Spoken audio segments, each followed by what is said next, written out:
Meu Senhor e meu Deus, creio firmemente que estás aqui, que me vês, que me ouves. Adoro-te com profunda reverência. Peço-te perdão dos meus pecados e graça para fazer com fruto este tempo de oração. Minha Mãe Imaculada, São José, meu Pai, Senhor, anjo da minha guarda, intercedei por mim. E além de invocar a Nossa Mãe Santa Maria, São José e o Anjo da Guarda neste tempo de oração, hoje invocamos São Martinho. São Martinho, rogai por nós. Com que alegria celebramos todos os anos este que é um dos santos mais populares de todos os tempos. É o primeiro santo não mártir a ser canonizado. Viveu no século IV, nasceu por volta do ano 316 e quando era ainda um menino novo, foi-se interessando pelo cristianismo. A certa altura, desejava vir a ter uma vida solitária para se dedicar à oração. Isto não agradou muito ao seu pai, que o inscreveu no exército. Foi então destacado para a Guarda Imperial. Por volta dos 20 anos, estando a fazer um turno de noite, numa fria noite de inverno, encontra um mendigo praticamente sem roupa. E tem então esse gesto nobre e generoso que ficou famoso na história da Igreja e que talvez nos tenha chamado tanto a atenção desde crianças. Ao ver aquele mendigo sem roupa, Martinho tira a sua capa, corta ao meio com a espada e entrega a outra metade ao pobre. O gesto não ficou sem recompensa. Na noite seguinte, em sonhos, apareceu-lhe Jesus, vestido com a meia capa de Martinho e dizendo: Martinho, hoje cobriste-me com o teu manto. Martinho decide-se então a ser batizado. Já vinha sendo preparado para isso desde há algum tempo. Teve, no entanto, de permanecer no exército vários anos, antes de vir a tornar-se monge e mais tarde sacerdote e bispo. Aquela atitude de caridade para com os pobres não foi exclusiva da sua juventude. Quando era já monge, São Martinho liderou um movimento de evangelização juntamente com outros monges que se tinham juntado a ele no mosteiro por ele fundado. Visitavam aldeias, pregavam a boa nova, levavam o povo a abandonar os seus ídolos e construíam igrejas. Se encontravam resistência, construíam um mosteiro no local. Ali os monges evangelizavam primeiro pela caridade e o exemplo, e o povo ia-se abrindo para uma conversão sincera. Como bispo aclamado da cidade de Tours, onde será bispo durante 25 anos, cuidou sempre muito dos pobres. O gesto famoso de Martinho encarna o evangelho da sua festa, da festa de hoje, que aliás é muito oportuno neste mês de novembro, porque nos fala também do juízo final, ao qual tu Jesus, nos vais submeter. E tu próprio nos vais dar o critério desse juízo. É tão importante para nós hoje ouvirmos estas tuas palavras. Disse Jesus aos discípulos: quando o Filho do Homem vier na sua glória com todos os seus anjos, sentar-se-á no seu trono glorioso. Todas as nações se reunirão na sua presença e ele separará uns dos outros como o pastor separa as ovelhas dos cabritos e colocará as ovelhas à sua direita e os cabritos à sua esquerda. Então o rei dirá aos que estiverem à sua direita: vinde, benditos do meu Pai, recebei como herança o reino que vos está preparado desde a criação do mundo. Porque tive fome e destes-me de comer, tive sede e destes-me de beber, era peregrino e me recolhestes. Não tinha roupa e me vestistes. Estive doente e viestes visitar-me. Estava na prisão e fostes ver-me. Então os justos lhe dirão: Senhor, quando é que te vimos com fome e te demos de comer, ou com sede e te demos de beber? Quando é que te vimos peregrino e te recolhemos, ou sem roupa e te vestimos? Quando é que te vimos doente ou na prisão e te fomos ver? E o rei lhes responderá: em verdade vos digo, quantas vezes o fizestes a um dos meus irmãos mais pequeninos, a mim o fizestes. É um evangelho que nos diz que haverá um juízo e uma ressurreição. E a chave desse juízo está bem clara. Amar a Deus com todo o coração em todas as coisas e pessoas, servindo Cristo especialmente nos que temos ao nosso lado e padecem alguma necessidade.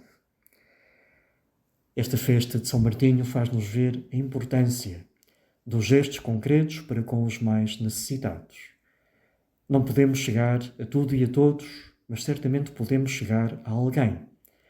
Lembras-te que assim o dizia o Papa na carta que escreveu aos jovens, convocando-os para a Jornada Mundial da Juventude de Lisboa. Não podemos mudar tudo no mundo, mas não podes fazer alguma coisa no teu território, entre as pessoas que tens à tua volta. Cada pessoa que temos ao nosso lado é sempre alguém irrepetível, único, que precisa de se sentir acolhida e amada e tantas vezes amparada nas suas necessidades mais básicas.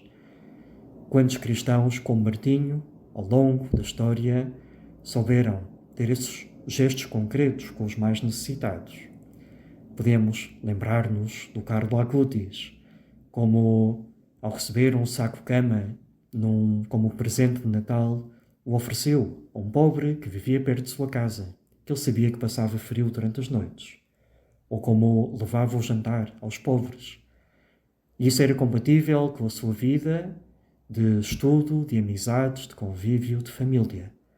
O seu coração tinha espaço para tudo e para todos, mas tinha um lugar privilegiado para aqueles que padeciam real necessidade. São José Maria Escrivá, desde os começos do Opus Dei, sentiu essa necessidade, ele próprio, de estar frequentemente entre pobres, doentes, moribundos. Diz que foi ali que foi buscar forças para levar a cabo a missão que Deus lhe deu, de fundar o Opus Dei. Esses foram os seus tesouros naqueles primeiros anos duros.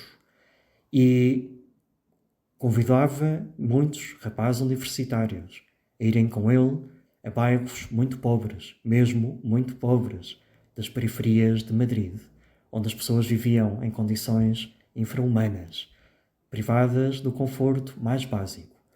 E ali, aqueles rapazes iam dar catequese, mas também limpar casas, iam a hospitais, a lavar e dar de comer a doentes. Ele via nessa atividade caritativa dos universitários uma ocasião de ouro para a sua formação.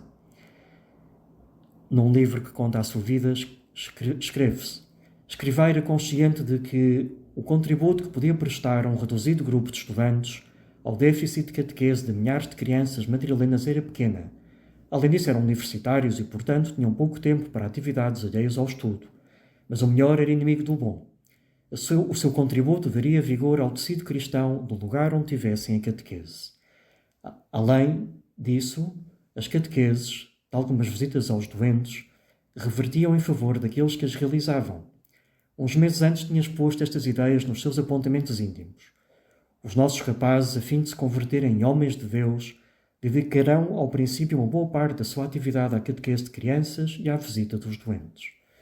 Para se fazer entender pelos primeiros, terão de humilhar a sua inteligência. Para compreender os doentes, os pobres doentes, terão que humilhar o seu coração.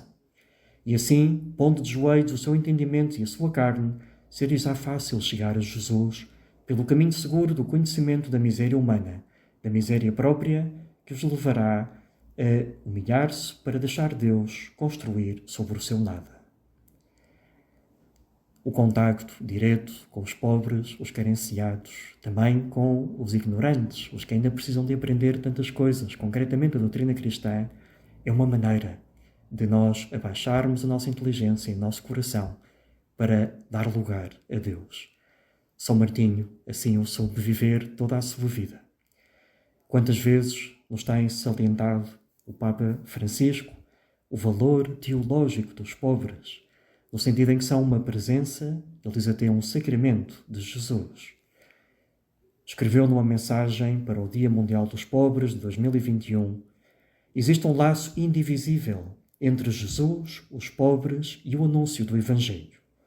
Somos chamados a descobrir Cristo neles, não só a emprestar-lhes a nossa voz nas suas causas, mas também a ser seus amigos, a escutá-los, a compreendê-los e a acolher a misteriosa sabedoria que Deus nos quer comunicar através deles. O nosso compromisso não consiste exclusivamente em ações ou em programas de promoção e assistência. Aquilo que o Espírito põe em movimento não é um excesso de ativismo, mas primariamente uma atenção prestada ao outro, considerando-o como um só consigo mesmo. Esta atenção amiga é o início de uma verdadeira preocupação pela sua pessoa e, a partir dela, desejo de procurar efetivamente o seu bem. Jesus, saber que me vais dar a vida eterna, se eu souber servir-te naqueles que padecem necessidade, leva-nos a pedir-te neste tempo de oração. Tenho feito o suficiente, tenho tido o coração aberto, os olhos atentos, as mãos ativas para remediar as necessidades, em primeiro lugar, daqueles que convivem comigo, dos meus colegas e companheiros de trabalho, mas também daqueles que encontro no caminho da vida, que padecem necessidade. Dou dinheiro generosamente para aqueles que nada têm. Dou parte também do meu tempo para assistir em atividades de voluntariado àqueles que possam necessitar. Dá-me essa conversão do coração. Não quero ser apanhado desprevenido no teu juízo, quando vieres como juiz de vivos e de mortos. Ajuda a minha mãe a aprender hoje com São Martinho e tantos outros santos que souberam imitá-lo ao longo da história. Dou-te graças, meu Deus, pelos bons propósitos, afetos e inspirações que me comunicaste nesta meditação. Peço-te ajuda para os pôr em prática. Minha Mãe Imaculada, São José, meu Pai e Senhor, anjo da minha guarda, São Martinho, intercedei por mim.